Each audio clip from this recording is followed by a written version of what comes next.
Good evening and welcome to Meet the Author.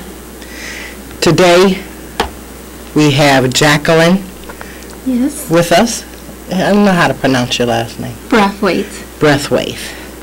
And she wrote the book, B is for Bully.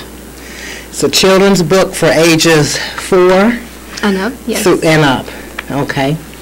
And I'd like to ask you, what inspired you to write this book?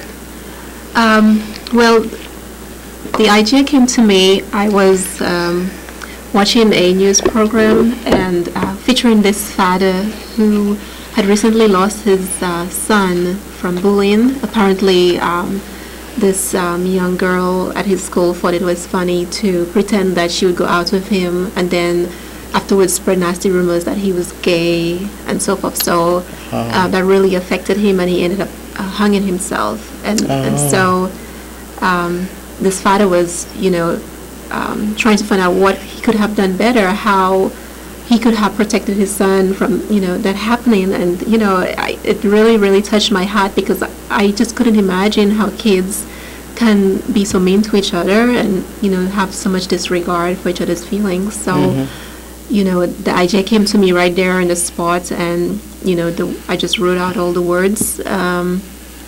And that was my inspiration, book. Yes. Mm-hmm. It's a very attractive cover. Yes. And so you have an illustrator that's Thanks to Keyboard. Yes, he really done a really fabulous job with illustrating the pictures and everything, because yes. It was just laying down. People were coming up saying, "Oh, can I see that book?"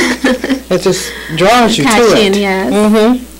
And then they look inside and they see all the faces and everything were so vivid. Mm-hmm. Kids love bright colors, so it was really important to capture the essence via the colors and the characters and the actions, of the kids that have been portrayed. And I also, it was also important to have a variety of kids, to represent kids as much as possible from different races and backgrounds. Very good. So one of the questions I have for you is, excuse me, what attracts you to children's literature? I've always been attracted to children's literature from a very young age. I think it's always been inside of me. I remember in elementary school, part of our day consisted of sitting down on the floor or going outside. The teacher would bring us outside and under the benches, and we would sit out there on the grass, and we would listen to folk tales. She would tell us, folk tales from the island of St. Lucia, or from the rest of the Caribbean. That's where you're born and raised. Yes. Okay. So folk tales and storytelling have always been dear to my heart, and my aunties, my grandmother, family from the country, we thrived on folk tales. So whenever they come to visit, they would tell me a story. So I'd sit down by their legs and just listen to these fabulous stories. So oral tradition. So. Yes.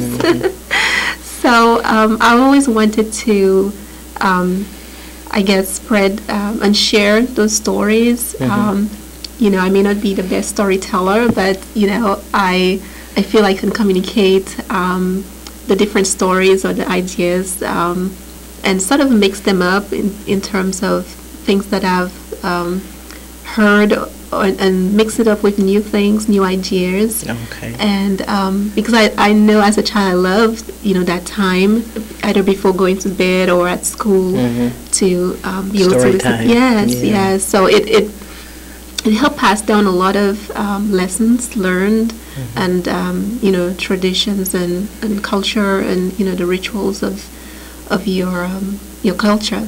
That's which is really important. Yes. Right. Yes. Very good.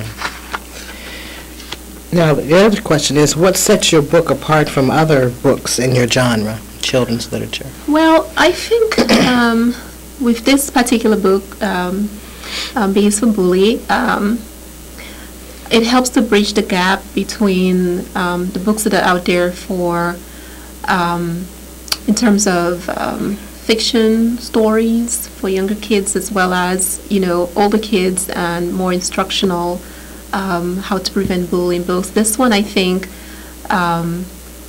will help to cater to a little bit of both in terms of younger kids, younger children. It can be read to, and with all the great pictures in it, shown to a child, explain, the harmful effects of bullying. And, I also feel that by exposing the child at an earlier age to, the issues of bullying, and this is what it looks like via the picture when somebody does something wrong. That's a wrong type of behavior. That's a wrong type of action in this picture. So, that child really is able to relate to that easier when that happens, and can really communicate, their dislike or their feelings to their parents, which they've already started building that foundation of communication, via the book and the stories. And I think the book does a very good job of that, because it tells the reader who bullies are, yes, why they bully, yes, and who they target. Yes, and what you can do, who to tell. Yes. And so it's very factual information presented in such a fun and exciting way. And I think that a lot of kids can identify with it. I know I could as a teacher.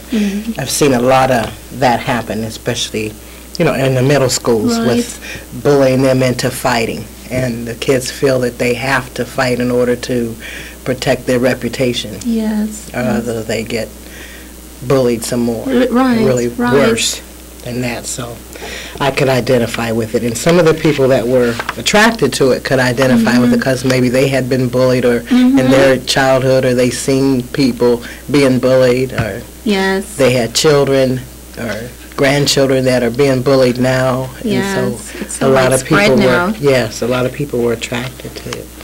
How long did it take you to write this book?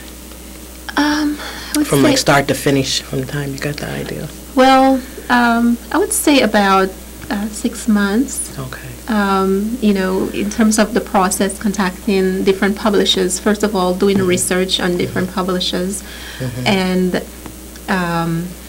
just the whole book writing process, the publication process, talking to some publishers in terms of, the fees, what benefits was part of the package, because I went through not the traditional publishing route, but the online, self-publication.